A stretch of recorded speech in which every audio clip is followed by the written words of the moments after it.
And the Lord God caused a deep sleep to fall upon Adam, and he slept. And he took one of his ribs and closed up the flesh instead thereof. So sabi ko rito, si Adam ay pinatulog niya ng mahimbing. Ano po ang kalagayan ni Adam? Nag-iisa po sa panahon na ito si Adam. Okay. Ngayon, sabi ng Panginoon, hindi maganda na nag-iisa ang tao. Brother, kailangan may kasama ang tao. So, kasi nakita niya, Lord, malungkot si Adam eh. Malungkot talaga pag nag-iisa. So, ang ginawa ng Diyos, pinatulog si Adam, at kinuha niya yung isang rib dito sa kaliwa. Okay? Sinarado ito. So, ang unang-unang, ano tawag dun sa doktor na nag-o-opera?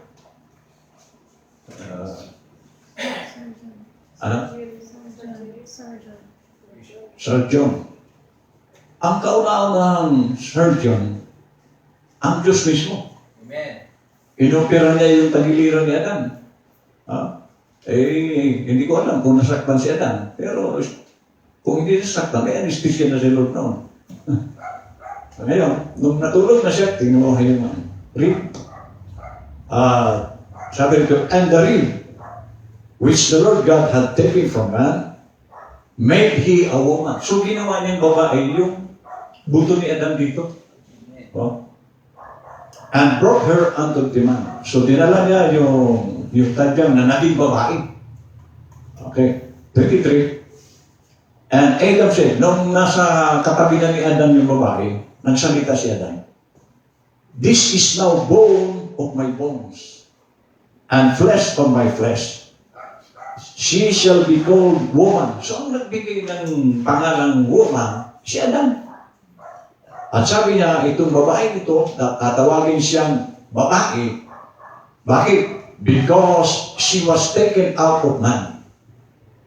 So kaya pala, kayong babae, ang tawag sa inyo babae, dahil lahat kayo galing sa rib.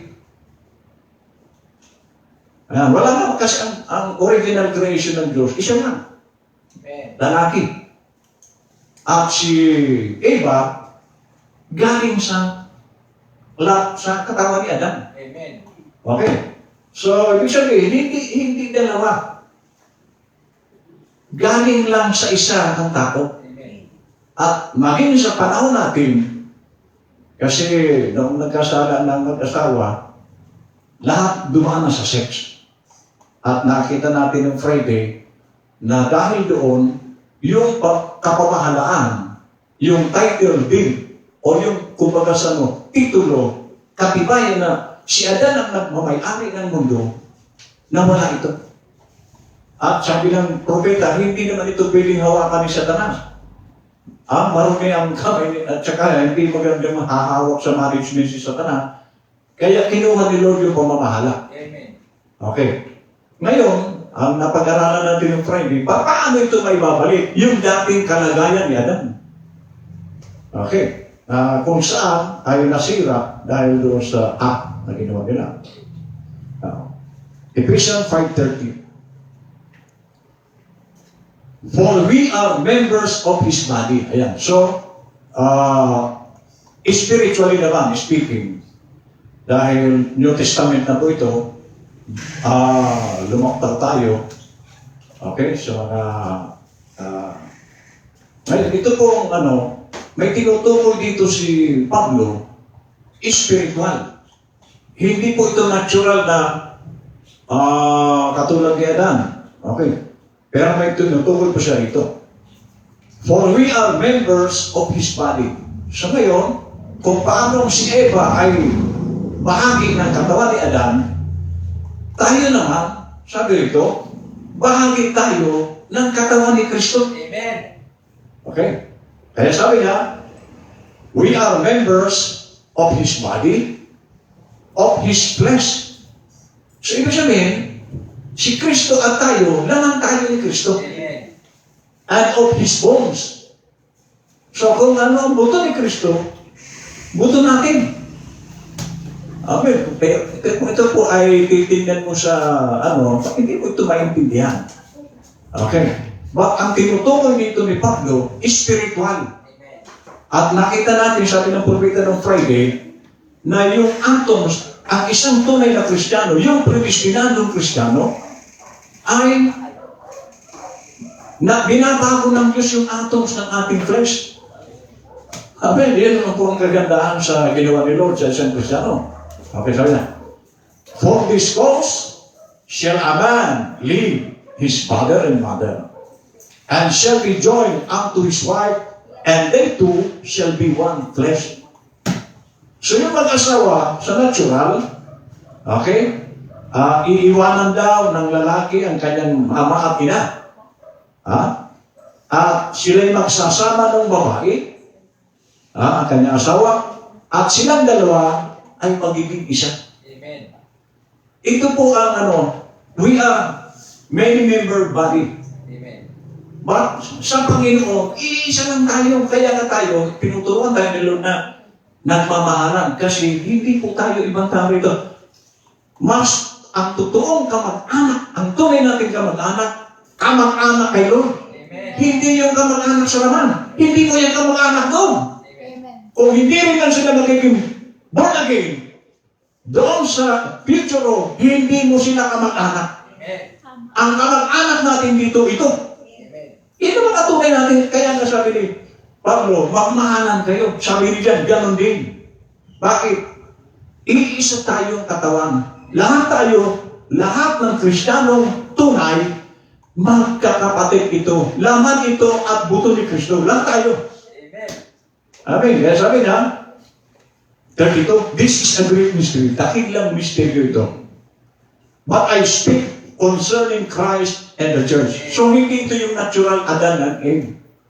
Ang sinasabi dito ni Pablo ay patungkol kay Kristo at sa Iglesia. Amen. Kasi ang Iglesia, tayo yung Iglesia, at si Kristo, iisang katawan ito. Yes. Ulitin ko, ito ang mga tunay nating kamag-anak. Amen. Kung hindi born again, kung hindi kasama sa body of Christ, kahit tatay mo yan, nanay mo, o sino man yan, kapatid mo, kung hindi kabilang sa Iglesia ng Panginoon, hindi mo yan kamag-anak pagdating doon. Amen. Amen. Hindi mo yung makikita doon. Ang dahil ang makikita mo, yung mga tunay nating kamag-anak, ito. Amen. Okay. God's provided way. Mga last message po ito ng propeta. Paragraph 155. Sabi ng propeta. Now, remember, in Christ, we are flesh of His flesh. Amen. Kay Kristo raw, tayo ay laman ng kanyang laman. Bone of His bones. Buto ng kanyang mga buto. When God wounded Christ at Calvary, He was wounded for me and you. So yung nung nabayubay sa krus si Kristo, nagkasugat-sugat siya, ang mga kaparusahan tinanggap ni Kristo, para daw yun sa iyo at sa akin. Amen. Wala siya, at ibig sabihin, tinanggap niya yun kasi nung Friday na pag-aralan natin na kailangan ang kinsman. Ano ba kinsman? Kinsman Redeemer.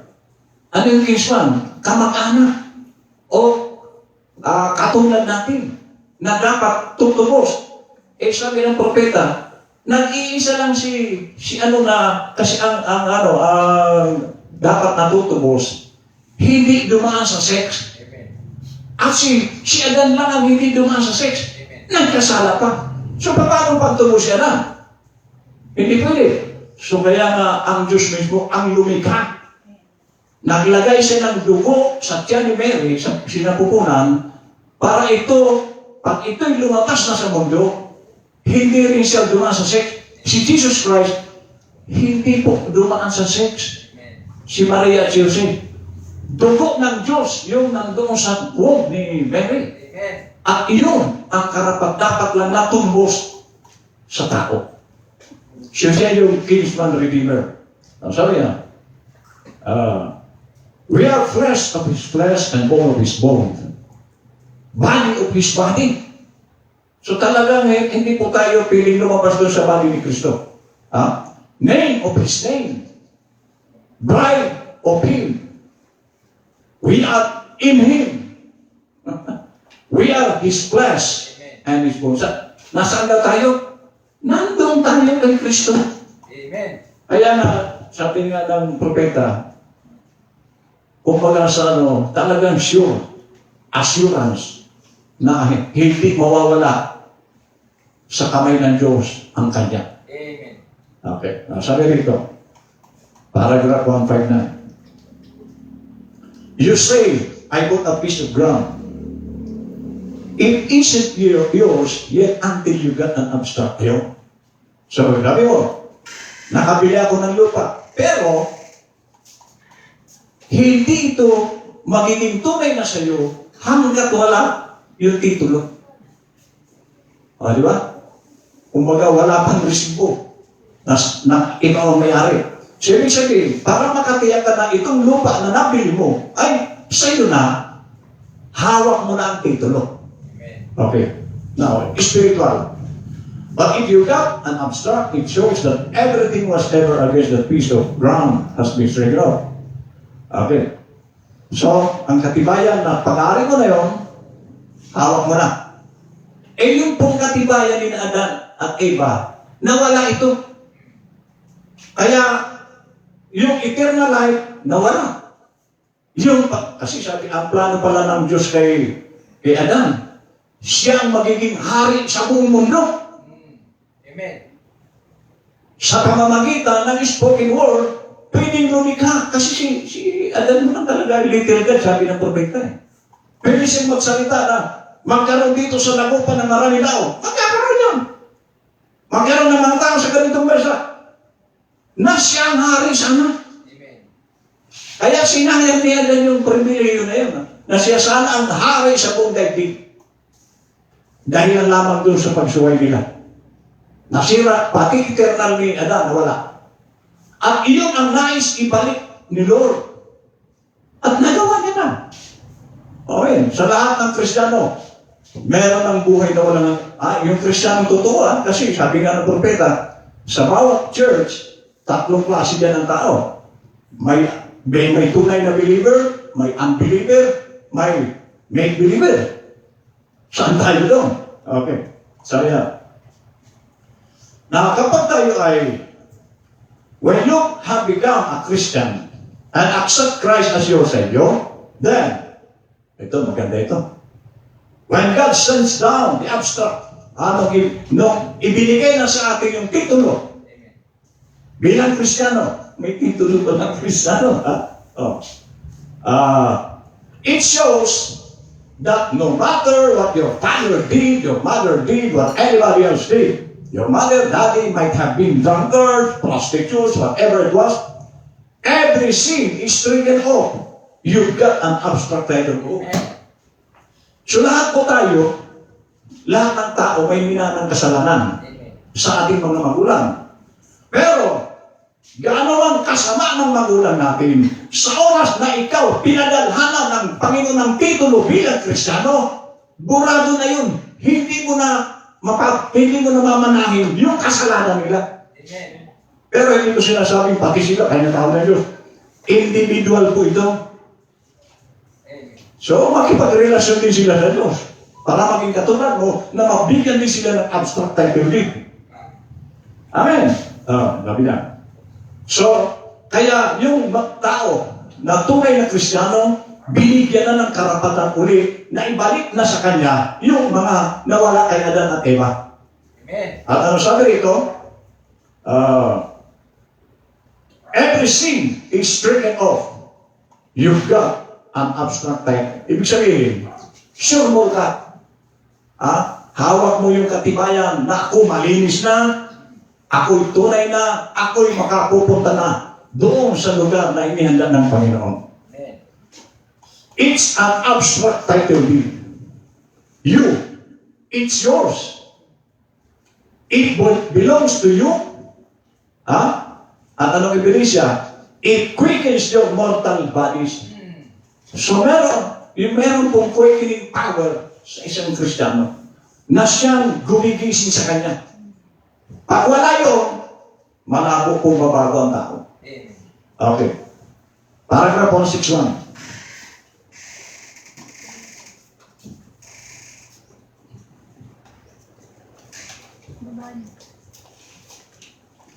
Let us take a look at those faithful ones at Pentecost. Ito po yung 120 na tumanggap ng baptism ng Holy Ghost.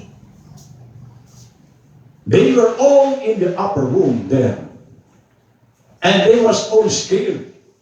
So itong 120, bakit sila takot na takot? Kasi sa panahon na yun, panahon yun ang pag-uusig sa Kristiyano. At lahat sila takot sa mga persecutor. They had, sabi niya, they had the title. Ha? Bakit mayroon silang title? Kasi mga believer sila. Talagang mga bago umalis si Kristo, umakit sa langit, mga follower na sila ni Christ. So mayroon na silang title din. Pero, bakit may title din? Kasi, mga pinili na sila ni Lord. Lamang, may kulang. Okay, kasi kasama ito sa title deed. Ano yung kulang nila? Ito na, basahin natin. They had the title, alright, but they were afraid. May title din sila, pero natatakot pa sila. Anong kulang? And all at once, there came a sound from heaven. The abstract sent down to them. Oh, yung abstract. Ha? Okay, ano yung abstract na pinadala sa kanila mula sa langit? Ha? The abstract sent down to them like a rushing mighty wind, filled all the house where they were sitting. Oh, yung abstract bumaba, na pinuno nila yung kwarto na kinalalagyan nila. And they were so quickened by that. Oh, na-quicken sila doon sa dumating. So 120, ano yung dumating? Okay. Till all their cowardliness they were. One of them was even afraid. They even denied he was a Pharisee or he was a Sadducean. But when the Holy Ghost fell and baptized him into Jesus Christ, he became flesh of his flesh, bone of his bone, word of his word. He was a new creation. He was a new person. Amen. So yung abstract na dumating, Holy Ghost. So, ibig sabihin, kailangan kasama sa title deed yung Holy Ghost. So, ito yung katibayan mo ngayon na ikaw na ay isa ng bagong persona. Amen. Pag walang Holy Ghost ng tao, wala pa pong katiyakan yan. Amen. Kaya nga, tingnan nyo. At paano natin malalaman, Pastor, na may Holy Ghost? Ito. Sabi po rito ng binasa natin. And they were so quickened by that till all their cowardliness. Mga duwag po sila dati. Tahimik sila, hindi nila maisira ang salita. Sa karuwagan. Pero nung nabaptize sila ng Holy Ghost, hindi na sila takot ipangalan ang salita. Iyan po ang baptize ng Holy Ghost. Naalala niyo yung mensahe ko nung kailan yun sa Biyernes? Ang alak ay nai-stimulate niya ang katawan ng tao. Sabi ko nga sa inyo, nung umiinom pa ako, pag gusto kong kumain ng marami, iinom lang ako ng 2 tagay, 3 tagay. Ganado na ako. At sa mga natural, di ba? Tingnan niyo yung mga nagiinuman. Pag hindi pa yan na kumaga kaisa-isa ka lang na tagay, tatahimik pang mga yan. Pero pag mga lasing na yan, lahat ng sekreto niyan. Bakit? Lasing na eh. Diba? Kahit na yung mga mababaho niyang kasaysayan, ikipwit na yan. Iyan po ang lasing sa alak, lasing sa Holy Ghost. Madaldal ka, ang idinadaldal mo, ang Panginoon. Pero kung tahimik ka pa rin, duda ako doon na may Holy Ghost ka. Kasi may Holy Ghost, matapang yan. Kahit saan mo ang iharap, mangangaral yan. Amen. Pero kung nahihiya ka, kahit ka mag-anak mo, nahihiya ka, kapatid mo, nahihiya ka, ikaw na sa iba, nahihiya ka. Pero ang may Holy Ghost, hindi po niya ipinahihiya si Kristo. Amen. Amen. Okay, pati ito, one of them was ever afraid they even denied he wasn't a Pharisee yet. So, parang si Pedro. Wala pa yung mga Parisiyo nakikisama. Eh, nung dumating si na Pablo, nahiya na siya lumapit sa mga, Okay, sabi rito, Luke, paragraph 162. God's provided place of worship. Look what it did. What it does to you when it comes in. Ano ang nagawa sa iyo? Nung Holy Ghost, nung dumating sa iyo, anong nagawa nito sa iyo? It don't make you go out and say, I may do this. Okay. Situan. Ay, mga bata. Sabi rito. So hindi, ang may Holy Ghost, hindi niya pinagmamalaki yung religion niya. Amen. Kasi yung iba, ay kami ang tama, Baptist kami, Methodist na kami tama. Sabi niya, I know, I ought not to smoke. I ought not to have this. I ought not to wear this kind of clothes. I ought not to do this. I ought not to do that. It so quickens you till you have to do. It quickens your mortal bodies. Okay, kanyo? Kapag ka ang tao, daglay na ng Holy Ghost, hindi na yan magsisigarilyo. Amen. Kasi kung may Holy Ghost yan, sasawayin ng Holy Ghost yan. Amen. Hindi na yan magchichismis. Amen. Hindi na yan magdadaldal na kung ano-ano. Kasi ang Holy Ghost na nandun sa kanya, sasawayin siya. Ano pa sabi niya? Hindi na siya gagawa ng ganito, ng ganyan. Hindi na siya magdadamit ng mga hindi tama. So ang Holy Ghost po, siya yung nagsasaway sa tao na huwag gagawa ng anumang bagay na malulungkot ang Diyos. Amen. Pero kung wala nagsasaway sa iyo, sino nandyan? Amen. Ikaw pa rin ang nasusunod, wala yung Holy Ghost yan. Dahil ang may Holy Ghost ang nasusunod ang Diyos. Amen. Amen, ganun po lang kasimple. Now, it is the rising of the sun. Ito mga last messages ito ng propeta kasi 1965. Now, paragraph 155. If the spirit that raised him from the dead, the word, the dynamic of the word, dwells in you. Ayan. Kung ang espiritu daw na bumuhay na maguli kay Jesus sa mga patay, ang salita, ang kapangyarihan ng salita, the dynamic of the word, dwells in you. Kung ito'y nakatira sa inyo, it also quickens your mortal body. Amen. Amen? Now, how we flesh of his flesh and bone of his bone? Because quickly, while we're yet mortal sinners, mortal, ready to die, these bodies, it quickens that body. Ano quicken? What's quicken? Bring to life. Amen. Kasi lahat po tayo, papunta tayo ng impyerno. Pero nung dumating ang Holy Ghost sa atin, binigyan tayo ng bagong buhay. Amen. Kung nandiyan ang Holy Ghost. Kaya nga nangihiya ka ng gumawa ng kasalanan, natatakot kang gumawa ng kasalanan. Kasi yung Holy Ghost na nasa sa'yo, iyan po ang nagkukigin sa iyo, huwag mong gagawin yan. Amen. Amen. Pero kung wala po yun, kaya ang dami po, sabi ko nga ng Friday, ang dami pong babagsak talaga na hindi makakarating sa langit. Kasi hindi nila nakita kung ano ang dapat nilang gawin. Amen. Basta sila nagsimba lang. Pero hindi naman talaga nila nagagawa yung ipinagagawa ni Lord. Pero sana tayo dito, nagagawa natin. Okay?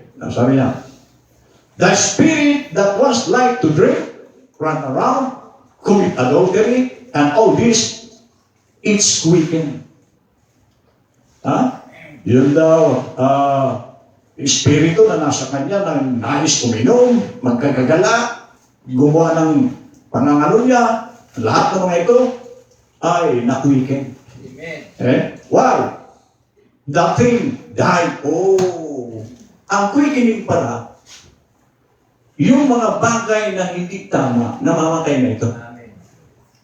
Amen? Yung mga gawa na ng laman, pinapatay po ito ng Holy Ghost. Yes. Amen? Nasabi niya, why? Bakit ito na-quicken? The thing died. Patay na yung gawa ng laman. And you are resurrected. So, hindi po yung babangon ka sa libingan. Ito po libingan itong katawan eh. Parang naging libingan, Pastor. Dito nakabaon yung tsukan. Dito nakabaon yung ating soul. Amen. Kaya libingan din dito, spiritual. But natural libingan, simenteryo. Pero sabi niya, na-resurrect ka. Nagbangon ka dito sa patay na itong katawan na ito. Amen? It quickens your mortal body. Yes, then, this earthly body is quickened and brought by the quickening Spirit of God. Oh, to obedience to the Word of God. Oh, ano sabi niya? Ito raw, itong katawang lupa na ito, na-quicken ito, at dinala tayo ng quickening Spirit sa Diyos to obedience. So kaya pala sumusunod ka na sa Diyos. Kaya pala lahat ng sinasabi ng Diyos, sumusunod tayo. Kasi yung Holy Ghost, yung quickening power na nasa atin, dinadala tayo sa pagsunod. Amen. So kung dinadala ka sa pagsuway, sinong espiritu nandiyan? Kasi ang Holy Ghost, dadalhin ka niya sa pagsunod sa Diyos. Amen. Kung gano'n lang, simple, di ba? Pero kung hindi ka naman sumusunod sa Diyos, tanong mo sa sarili mo, Holy Ghost kaya ito nandito sa akin. Amen? Now, 149. You who once walked alone with a great big cigar in your mouth, dati-dati, may tabako kasi doon, tabako, tinutukoy dito ni Brother Ronan. And everything, or a bunch of cigarettes. And you woman who once had short hair, yung mga nagpaputol ng buhok, ay mga babae, putol ng buhok, painted, ay mga aswiti ang mukha ninyo, and carried on, and wore shorts, and things like that. All at once, something screamed, and you look down here, and it was the Word. So, nakita nyo, mayroong isang bagay na sumisigaw, nagsasalita dito sa loob ng ating puso. Amen. Holy Ghost. Okay, sabi niya, at nakita mo, salita ng Diyos, it quickened your, you said, no more shorts for me, no more liquor for me, no more lying, no more stealing, no more this, that. See? So kapag mayroong nangungusap niya sa iyo, ano sabi nito? Hindi ka na nakikita nakashort, hindi ka na nakikitaan ng alak, hindi ka na nagsisinungaling, hindi ka na nagnanakaw. Ano? Dito po sa Spirit, maraming Kristiyano hanggang ngayon pinagnanakawan si Lord. Alam ni Lord kung nagnanakaw o hindi. Pero kapag nandiyan sa iyo Holy Ghost, sasabihin sa iyo, huwag ka na magnanakaw. Amen. Amen. Sabi niya, the Spirit that raised Him from the dead, dwelling in you, will also bring your mortal bodies, the dust of the earth, into subjection. Amen. Nakita nyo, magpapasakop ka na. Itong mortal body na ito, magpapasakop na ito sa salita ng Diyos. Amen. You see, what is it? Subjection to what? Christ. Who is Christ? The Word. So, nagpapasakop tayo, sumusunod tayo sa anumang salita na sinasabi sa atin ng Panginoon. Kasi ang Holy Ghost po, nandyan siya. Siya po ang nagsasabi sa atin sa dapat natin gawin. So kung meron kang ginagawa na taliwas doon sa sinasabi ng Diyos, i-check mo, makawala dyan ang Holy Ghost. Amen. Paragraph 168, it is the rising of the sun. That's the divine revelation of the Word made flesh. Si Jesus Christ po yun. If it was flesh in that day by the sun, the groom, it's the flesh today by the bride.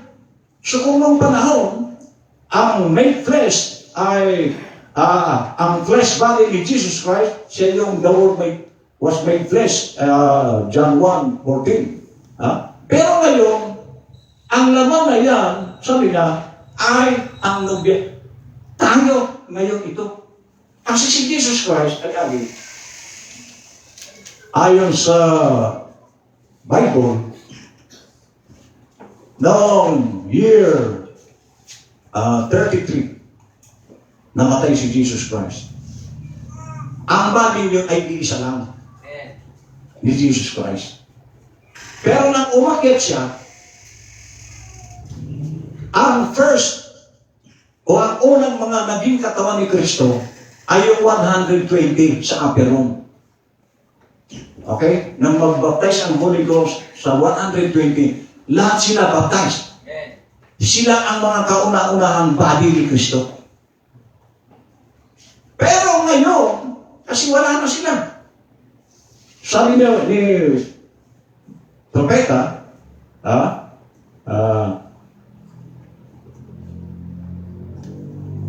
it's the flesh today by the bride.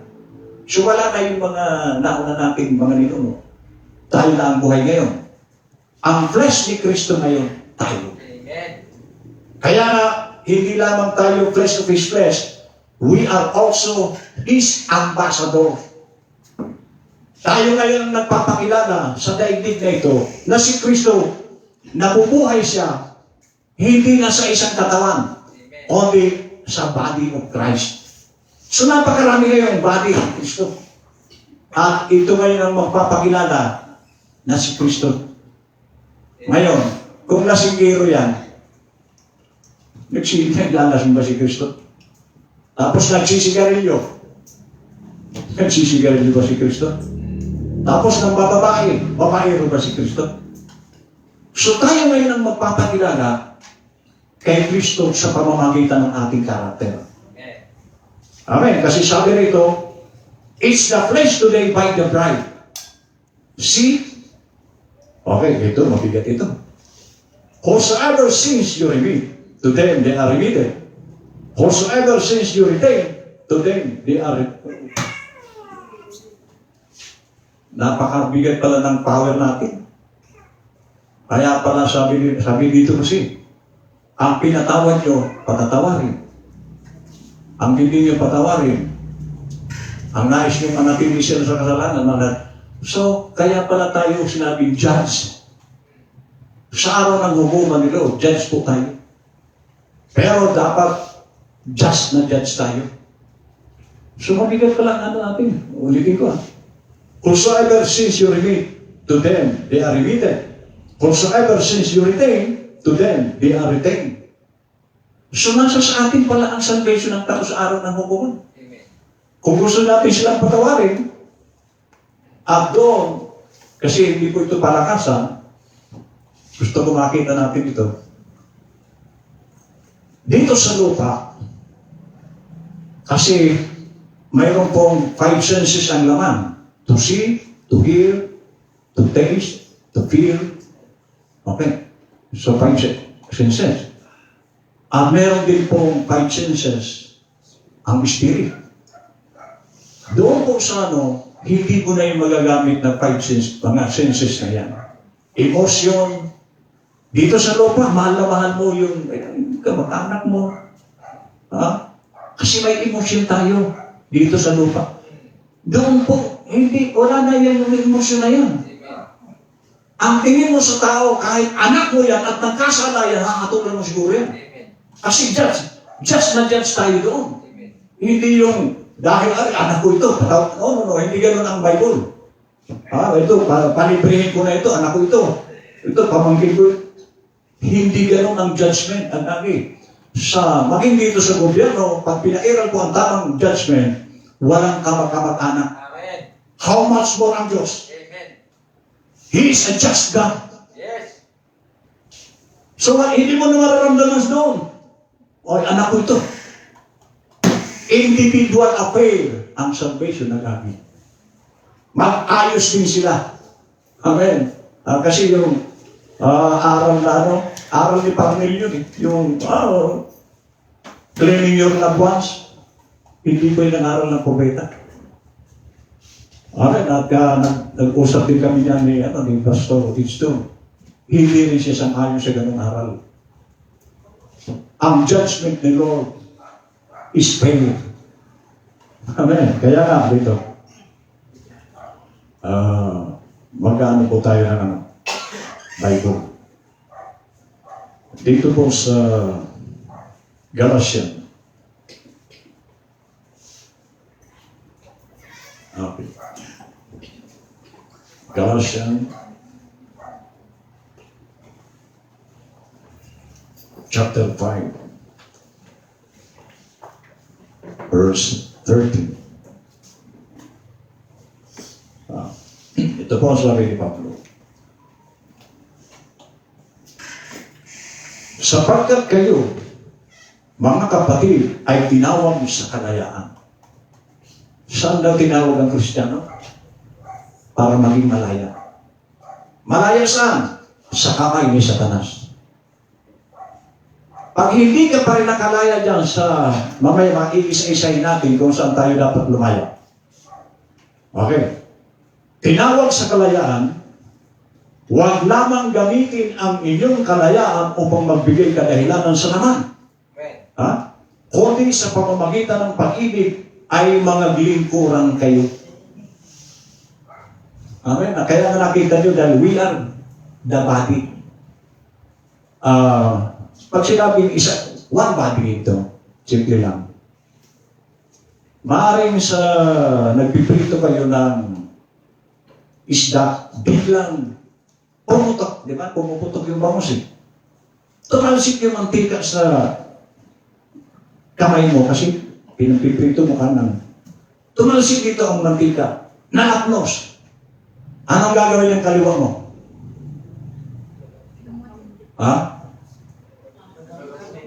Tutulungan itong kaliwa. Hindi yung tatawag ka pa ng iba para gamutin yung nanapnos.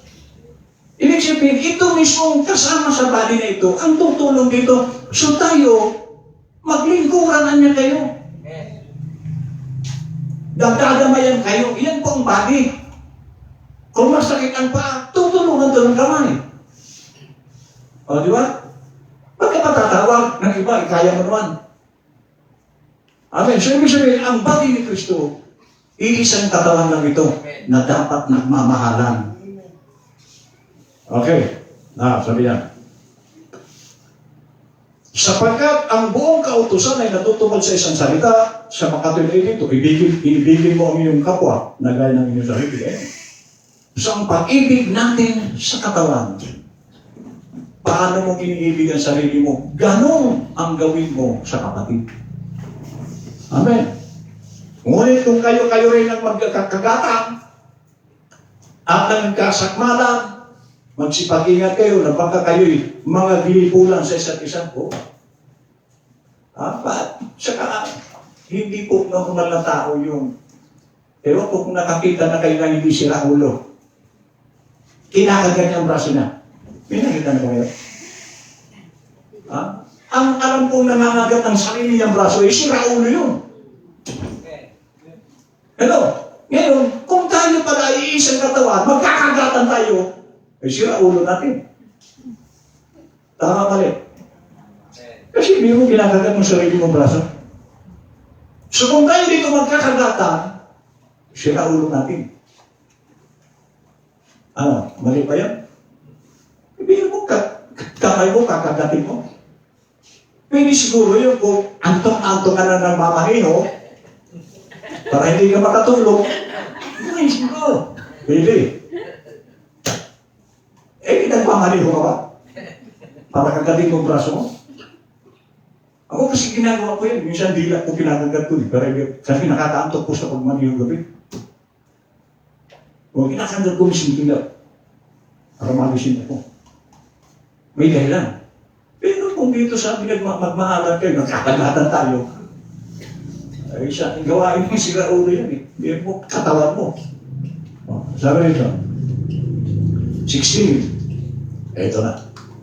Sinasabi ko nga, magsilakad kayo ayon sa Espiritu. At hindi niyo gagawin ang mga pinta ng laman. Ano sabi niya? Walk in the Spirit. At ye shall not fulfill the lust of the flesh. Bakit? Sapagkat ang laman ay nagnanasa ng laban sa Espiritu. Oh. Yung laman pala, kaaway ng Espiritu ito. Okay. Ang Espiritu ay laban sa laman. Sapagkat ang mga ito ay nagkakalaban upang huwag ninyong gawin ang bagay na inyong ibigin. Ayun. Dalawa po ito. Laman at Espiritu.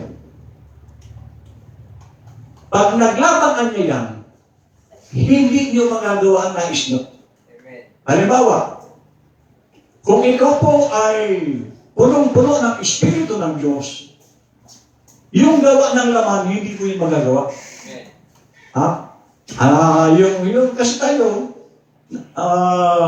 may mga nais ang laman natin gawin. Okay. Pero pag puno ka ng Espiritu, yung nais mo na gawin, ayon sa laman, hindi mo ito gagawin. Ganon din, kung ikaw naman walang Espiritu, yung nais ng laman mo, lagi mong gagawin. Nawa natin. Kaya nga makikita natin sa karakter kung anong Espiritu meron ang tao. Kung ang ginagawa niya laman, ay laman po ang ano yan. Wala pong Espiritu ng Diyos yan. Pero kung ang ginagawa niya patungkol sa Diyos, tinalo niya na ang laman niya. Kaya hindi natin pwede siya, ay malakas ako, pero ang laman mo naman, gumagawa. Amen. Kaya sabi ito, datapwa, kung kayo'y pinapatnubayan ng Espiritu, ay wala kayo sa ilalim ng kautusan. Ayan. So, pag ang tao ay if you live of the Spirit, you are not under the law. Paano nasabi ito? Ibig sabihin, hindi ka na kasi ang law, ang Ten Commandments, hindi ka nasakot niyan. Bakit? Kasi ang Diyos ang gagabay sa iyo. Kaya sabi ko ng 19, now the works of the flesh are manifest, which at least, ito na po yung trabaho ng laman. Tingnan nyo dito sa mga babanggitin natin kung hindi mo ito nagagawa. Kasi itong trabaho ng laman bilang ebidensya na ikaw nga ay led by the Spirit of God. Now the works of the flesh are manifest, which are these: adultery. Panganganon niya. Okay. Kung wala kang naging babae, wala kang babae ngayon o lalaki man, ay hindi ka nag-commit adultery. But, kung meron ka pa rin pinaniniwalaan na hindi angkop sa Bible, adultery po yan. Amen? Fornication. Natural. Yung babae, nakikipag-boyfriend ka nang wala na, hindi naman Kristiyano, at hindi naman sigurado kung yun ang asawahin mo. Fornication na po yun. Kaya nga, kailangan yung kung sino man itong babae o lalaki, panindigan mo yan. Kasi sabi ng propeta, iyan na ang asawa mo pag nagbaw na kayo. Okay, so yan. uncleanness, karumihan, lasciviousness, kahalayan. Okay, siguro wala na sa dito. Karumihan. Pero may mga namumuhay pa rin sa dumi. Now, 20. Idolatry. Ano yung idolatry?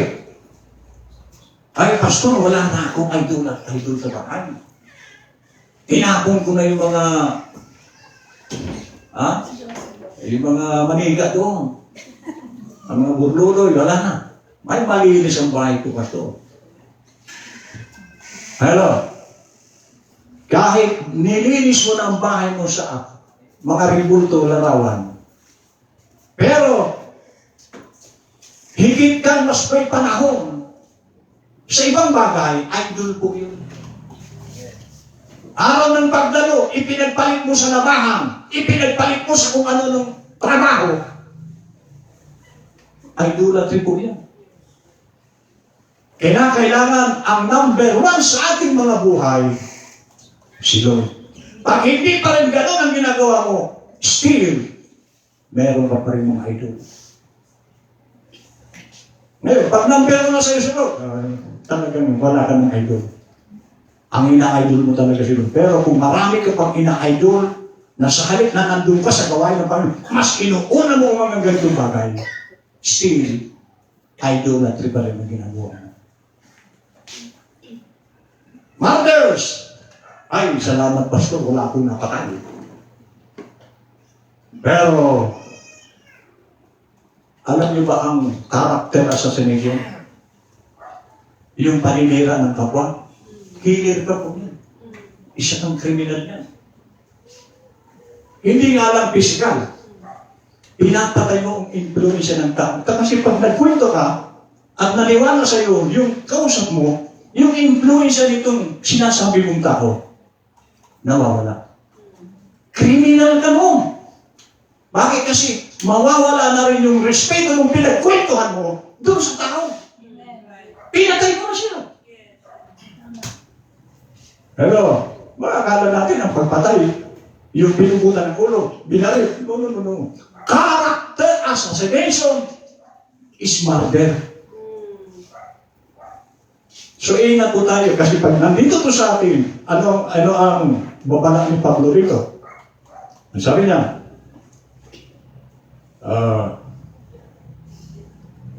pagsamba sa Diyos-Diyosan, pangkukulam, mga pagtataniman, ay pagtataniman, sama ng loob.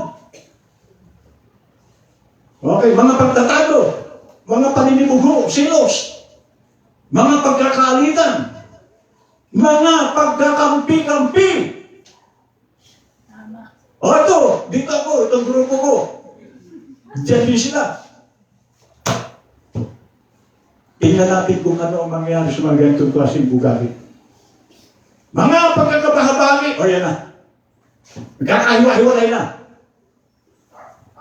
Mga higwang pananampalataya, mga kapanaghirian, mga paglalasing, mga kalayawan, ang mga katulad nito, tungkol sa mga bagay nito, ay aking ipinagpapaulang ipaalala sa inyo, tulad sa aking pagpapaalala ng una sa inyo, na ang mga nagsisigawa ng gayong mga bagay ay hindi magsisipagmana ng kaharian ng Diyos. Huwag kang mag-expect na sa langit ka. Pero baka hindi pa huli ang lahat mo, bago tayo. Amen. Kung hindi pa huli ang lahat. So, yun po ang banta ni Pablo sa mga nagsasabing Kristiyano, pero gumagawa naman ito. Ano sabi niya? Na ang mga nagsisigawa ng gayong mga bagay ay hindi magsisipagmana ng kaharian ng Diyos. Kaya nga tinuturan tayo, ibigin mo ang kapatid. Magtatawaran. Hindi yung kikipintay ng sama ng loob. Ikaw bakit na yan? Amen. Hanggat hindi pa kinukuha ni Lord. Kasi may araw kukunin tayo ni Lord. Hindi ako maglalagay ng sama ng loob sa puso ko. Bakit? Kasi iyan po ang dahilan kung bakit maraming sakitin. Puso May sama ng loob. Galit. Criminal po. Ang sabi ni Lord, walang hindi mo masama ang magalit. Pero sabi niya, huwag na itong lubugan ng araw. Ibig sabihin, nagalit ka ngayon, inabot na ito ng bukas, isa ka ng kriminal. Ay paano kung isang taon na? 2 taon, hindi talagang napaka-kriminal mo na. Okay? Okay. Now, last verse. Ito po yung sa new creation na ating tinatalakay. Para lalo pong mas malinaw. Okay. Ang sabi po ni Pablo,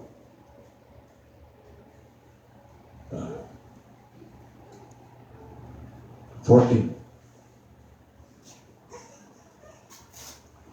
Sapagkat ang pag-ibig ni Kristo ay pumipilit sa amin. So parang baga may humihila kay Pablo. Ha? Ang humihila sa kanila, yung pag-ibig ni Kristo. Okay, anong ebidensya? Sapagkat ipinasisya namin ang ganito, na kung ang isa ay namatay dahil sa lahat, kung kayo lahat ay nangamatay. So ibig sabihin, the death of Christ. Ano yung death? Okay, so bago ko ito Romans 6:7. Sabi ko rito. Anong death? Ito po. For he that is dead is free from sin. Hindi po ito kamatayan ng laman. Kamatayan po yun doon sa laman, yung ginagawa ng laman natin. Yung mga nabanggit kanina ni Pablo na hindi makakapasok sa langit. Kailangan patayin mo yun. At sabi rito, for he that is dead is free from sin. Doon ka palang lalaya sa kasalanan pag pinatay mo yung gawa ng laman. At pag nakalaya ka na doon, wala nang si Satanas na hawak sa'yo. Pero hanggat hindi mo yun nalalaya, si Satanas pa rin ang magmanimubra sa buhay mo. Amen. Balik tayo doon. Galatian. Ay, 2 pa rin dyan. 5. Sabi rin. 13. At siya'y namatay dahil sa lahat. So yung kamatayan ni Kristo, doon sa mga Kristiyano, kasama na tayo doon sa kanyang kamatayan. Upang ang nangabubuhay ay huwag nang mabuhay pa sa kanilang sarili. Ano daw ang Kristiyano? Huwag ka nang mabuhay para sa sarili mo. Yan po yung mensahe natin ng Sunday. Ang eternal life is living for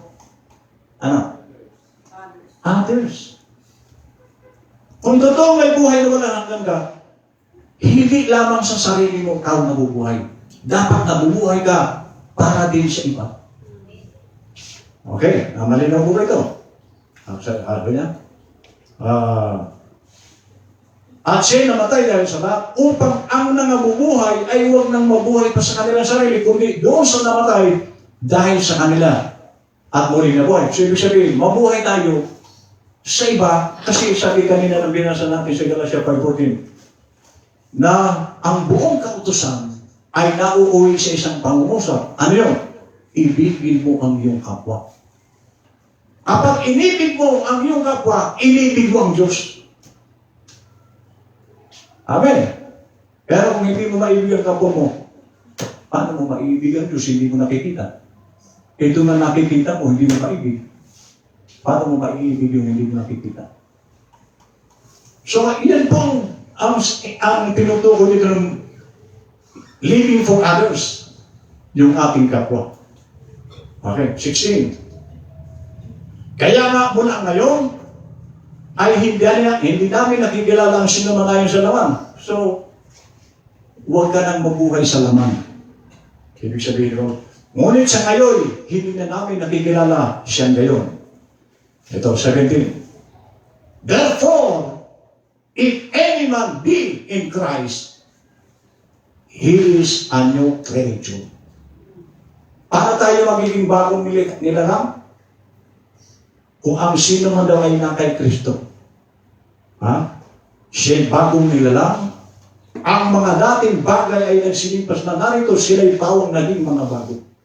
So ang new creature, yung daw dati mong karakter, yung dati mong ugali, awanin. Alam niyo ba yung awanin? Ang gapula. Yung dati mong karakter, ang gapula. Yan po ang bago. Pero no,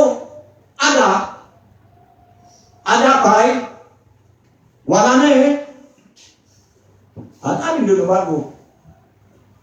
Pag sinabing bago, wala na yung dati mo. Yung dati mong pinapaliran mo puro laman, wala na ito. Sabi niya, ang mga dating bagay ay nagsilipas na. Narito, sila'y pawang naging mga bago. Bakit sila na bago, Pastor? 18. And all things are of God. Amen. Ang nagbabago sa atin ang Diyos na nandyan sa loob mo. All things are of God. Who hath reconciled us to Himself by Jesus Christ and hath given to us the ministry of reconciliation. Oh, ministry pala natin ito. Ang alin? Reconciliation. Ano ba yung reconciliation? Yung mapanumbalik natin ang tao sa Diyos. Kaya nga, sabi ko nga nung Sunday, paano mo pa madadala sa Diyos ang tao kung kaaway pa? Kaya sa akin, ang mga galit sa akin, idinadalangin ko pa rin yan. Ikaw, brother, galit ka sa akin? Galit ka sa akin? Pinagdadasal kita. Di po. Ibig sabihin, hindi ka magpingping ng galit. Amen. Ang alam niya, panalangin ko doon sa mga umumusik sa akin, nagsasalita lang. Lord, ipaunawa mo sa kanila Amen. ang tama. Yes. Hindi yung, lalo na, baga ko nagbitaw ng salita na, sigurado, may mangyayari na. Ayaw. Ipinapabayat ko lang sa Diyos. Amen. So, huwag tayong maglalagay ng sama natin. Kasi ang ministry natin is reconciliation. Amen. Yan pa sabi dito. All things are of God who hath reconciled us to Himself by Jesus Christ and hath given to us. Yun din ang binigay sa atin. Ano rin? The ministry of reconciliation. And what is reconciliation? Ang tao, dali natin kay Lord. Na magkasunod, ma-reconcile sila ang Diyos. Kung paano tayo na-reconcile kay Lord, dapat itong mga unbeliever i-reconcile din. Kasi yan pala ang ministry natin. Ang ma-reconcile ang tao sa Diyos. Kasi puro kaaway ng Diyos yan. Maaari sabi nila, hindi mo kaaway ito. Sino may sabi sa'yo? Kapag hindi ka anak ng Diyos, kaaway ka ng Diyos. Ganun lang kasimple yan. Oh. Okay?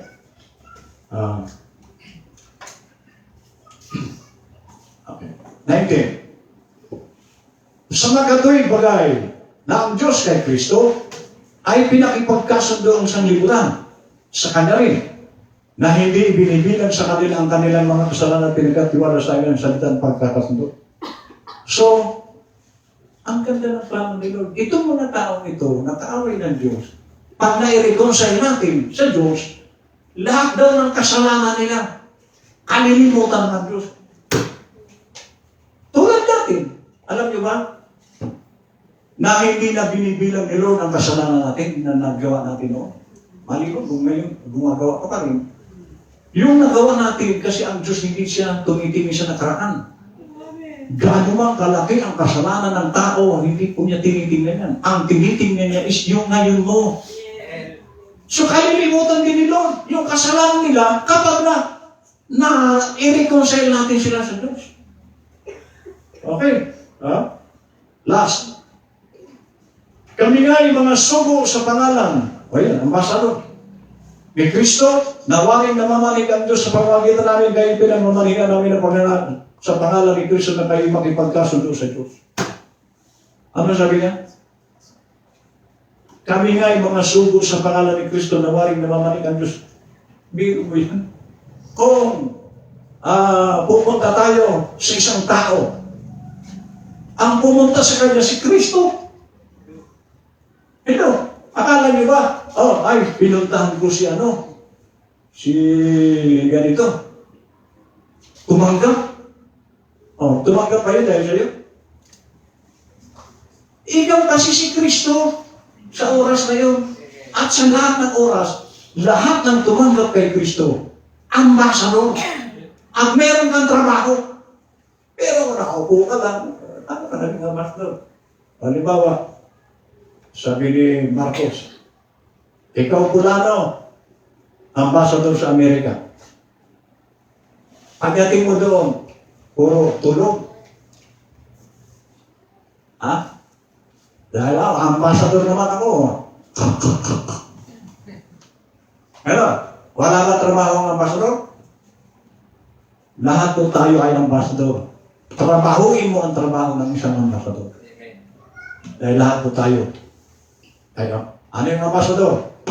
Ganito. Kung ang ambassador na ipapadala ni Marcos sa Amerika at napakalasinggero, siya nagre-representa ng Pilipinas. So ano sasabihin ng mga tao? Ang mga Pilipino, lasinggero. Kasi ito mga ambassador. Lagi ka nga sa tungilan, mga tungitiro ng Pilipino. Kasi ikaw nagpapakilala daw sa Pilipinas. Gusto mong ambassador ka ni Christ, nagsisigarilyo ka. Siguro nagsisigarilyo si Kristo. Siguro mabayaro si Kristo.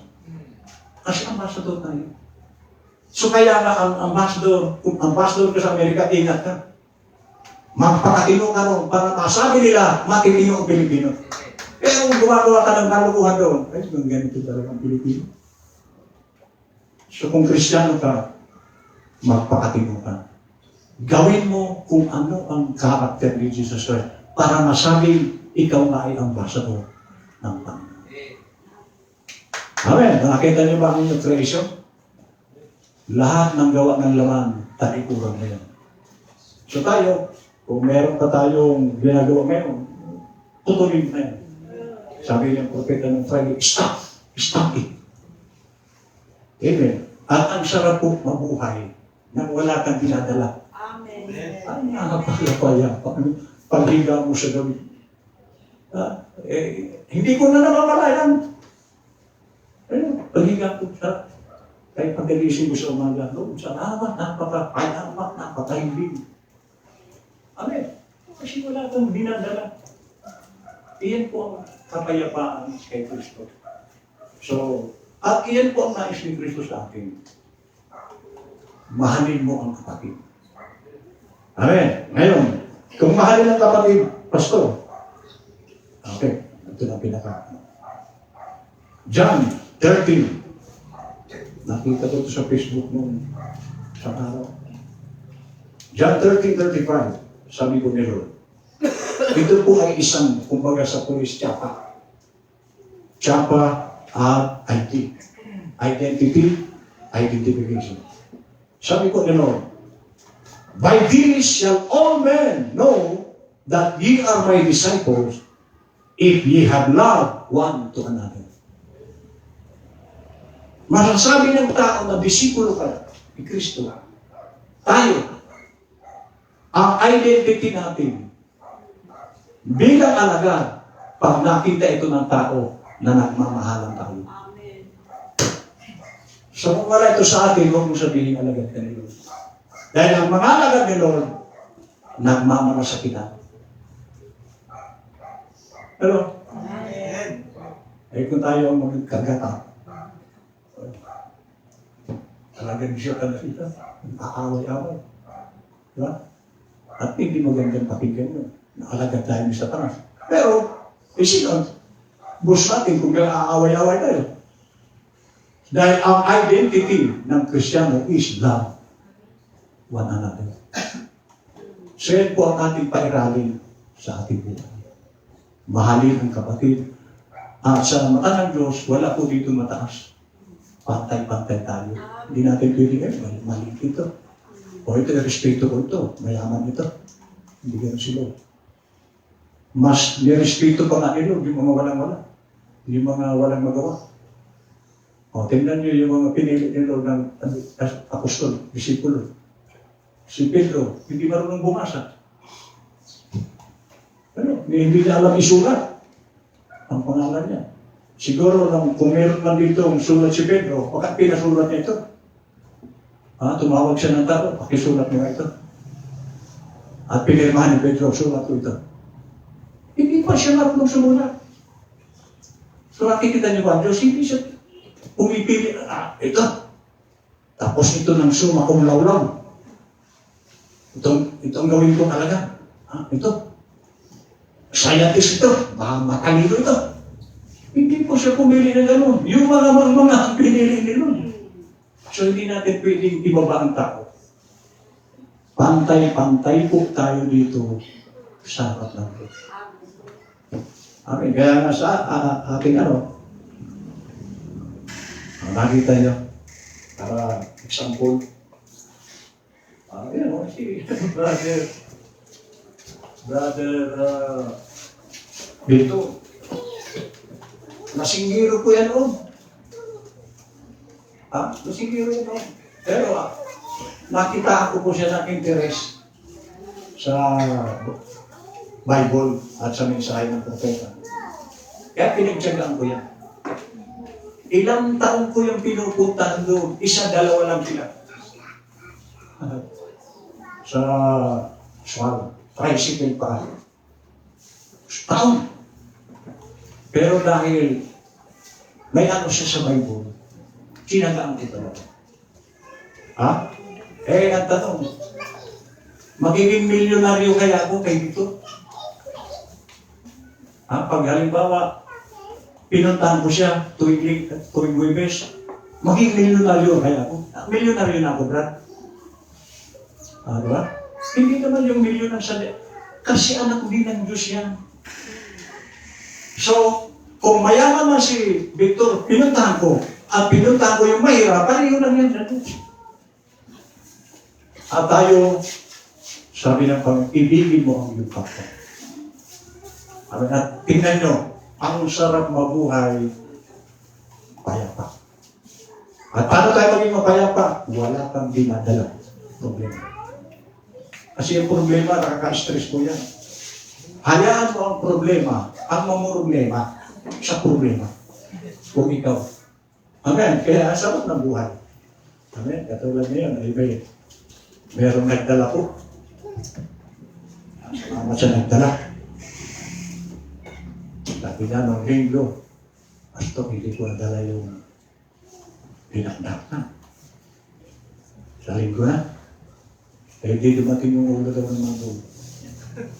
Adugo na lang, Pastor.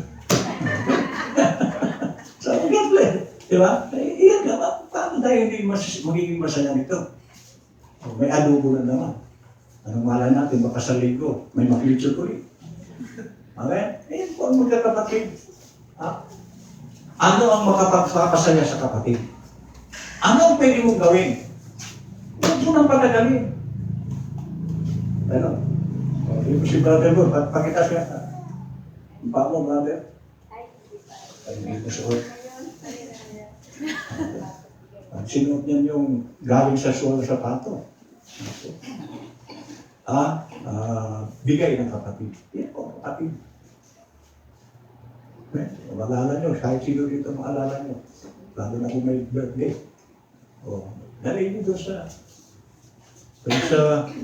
ano bang lugar yung kinainan natin ng ano?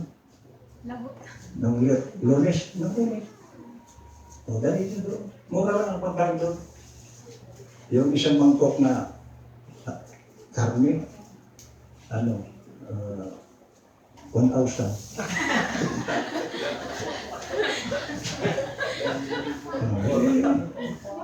Okay, pinapurad ba tayo? Amen. Sunday school. Mas po mamaya, ibang service. God bless.